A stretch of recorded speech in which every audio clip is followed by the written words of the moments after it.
আসসালামু আলাইকুম প্রিয় দর্শক, আমার পাশে দেখতেছেন এগুলো হলো সিম। সিম শ্বাসের মাধ্যমে আপনারা যখন সিম শ্বাস করবেন, সিম গাছ যখন বড় হবে কিংবা সিম গাছে ফুল আসবে, তখন আপনারা যত পারেন বেশি বেশি সকালে ভোরবেলায় আপনারা এই জ্বালানির ছাইগুলা মারবেন। কারণ সিম গাছে অনেক সময় দেখা যায় আপনার কিছু পোকা বসে, এটারে কাটা মাছি বলা হয়।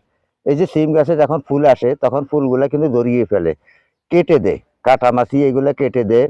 এরপরে যখন সিম ধরে, সিমগুলার মাধ্যমে কাটামাছি যখন পুরি দেয়, পুরি দেওয়ার পরে এই সিমগুলা কিন্তু নষ্ট হয়ে যায়, বাঁকা হয়ে যায়, লাল হয়ে যায়, সিমগুলা নষ্ট হয়ে যায়।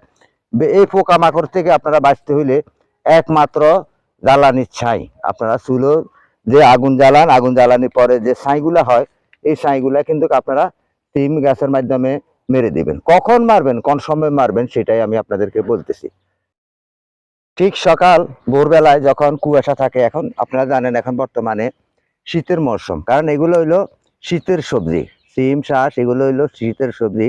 যখন ভোরবেলায় কুয়াশা থাকে তখন পাতাগুলো ভিজা থাকে, কুয়াশার ভিজা মানে অনেক ভিজে থাকে। তখন ভোরবেলায় আপনি যদি আপনার চুলোর থেকে যদি ছাই আনি আপনার এখানে মেরে দেন, তাহলে কিন্তু আপনার পোকামাকড় আর থাকবে না, এখানে বসবে না, সিম গাছগুলা ঠিক থাকবে, আর কাটামাছিগুলা সরে যাবে। আর যদি এতে না সরে, তাহলে যেখানে কীটনাশক বিক্রি হয় সেখানে যাইয়া বলবেন, আপনারা বললে তারা আপনাদেরকে কীটনাশক দিবে। আপনারা কীটনাশক কখন মারবেন, কোন সময় মারবেন, আমি সেটাই আপনাদেরকে বলতেছি। যখন আসরের সময় হয় কিংবা বেলা হেলে যায়, সন্ধ্যার আগ আগ করি, কিন্তু রৌদ্রের সময় কিন্তু সিম গাছের মাধ্যমে পোকা থাকে না।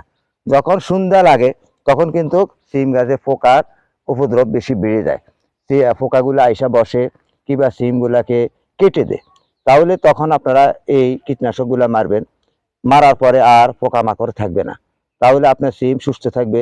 এই যে দেখতেছেন এখানে সম্পূর্ণ সিম আর সিম, এগুলা কিন্তু আসলে এখানে আরো সাং দেওয়ার প্রয়োজন ছিল। সিম গাছে আপনি যত সাং দিবেন, যেমন এই যে আগাগুলা, আর যে আগাগুলা লটকি থাকে, এই আগাগুলা কেটে দেওয়ার জন্য চেষ্টা করবেন, তাহলে বাকি গাছগুলা আপনার শক্তি পাবে, যথেষ্ট পরিমাণ সিম আপনার এখানে ধরবে। তাই আপনারা বেশি বেশি সিমের চাষ করুন।